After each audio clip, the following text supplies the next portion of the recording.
जय श्री हरि विष्णु। जय श्री कृष्ण। आर के स्टोरी कथा परिवार में आप सभी भक्तों का एक बार फिर से हृदय से स्वागत है। भक्तों, पुरुषोत्तम मास महात्म्य में के पहले अध्याय में हमने श्रवण किया था कि कैसे हर तरफ से दुष्ट कार्य जाने के बाद अपमानित होकर मलमास रोता हुआ भगवान विष्णु की शरण में पहुंचा था। दयानिधि भगवान विष्णु से साक्षात गोलोक धाम में भगवान श्री कृष्ण के पास ले गए थे। पुरुषोत्तम मास महात्म्य में अध्याय 2 की मुख्य कथा।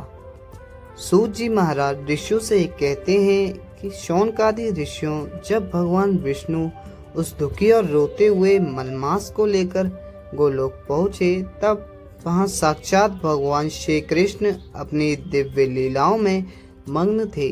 विष्णु जी को देखकर श्री कृष्ण अत्यंत प्रसन्न हुए और उनसे आने का कारण पूछा।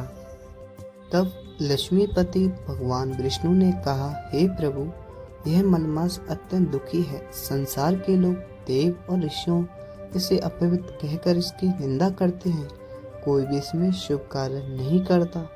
यह अपनी इस दुर्दशा से तंग आकर अपने प्राण त्यागने बैकुंठ आया था। हे जनार्दन, मैं इसे आपकी शरण में लाया हूँ, क्योंकि जिसके दुखों को दूर करने वाला संसार में कोई नहीं होता, उसके रक्षक आप होते हैं। करुणामयी भगवान श्री कृष्ण ने मलमास की व्यर्थ सुनी। उन्होंने मुस्कुराते हुए मलमास से कहा, हे अधिमास, अब तुम बिल्कुल मत रो। जो मेरी शरण में आ जाता है, उसके जीवन से दुख और अपमान हमेशा के लिए मिट जाते हैं। आज मैं तुम्हें एक ऐसा वरदान देता हूँ जिससे पूरा संसार चकित रह जाएगा। श्री कृष्ण ने आगे कहा, संसार में जितने भी गुण, शक्ति, ऐश्वर्य मुझ में है, वो सब मैं आज तुम्हें सौंपता हूँ। आज से मैं तुम्हें अपना सबसे प्रिय नाम पुरुषोत्तम देता हूँ। अब तुम मलमास नहीं बल्कि साक्षात पुरुषोत्तम मास के नाम से जाने जाओगे। जो मनुष्य बाकी महीनों में मेरी पूजा करके जितना फल पाते हैं, इस पुरुषोत्तम मास में केवल मेरी कथा सुनने और दीपदान करने से उसे करोड़ों गुना अधिक फल प्राप्त होगा। इस महीने का स्वामी स्वयं मैं हूँ। भगवान श्री कृष्ण के मुख से ऐसे दिव्य वचन सुनकर मलमास का चेहरा खिल उठा। उसका सारा दुख और अंधकार दूर हो गया।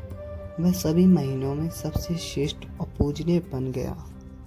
इस अध्याय का महत्व उपाय। भक्तों, पुरुषोत्तम मास के दूसरे अध्याय की यह अमर कथा हमें सिखाती है कि परमात्मा कभी किसी को अकेला नहीं छोड़ते।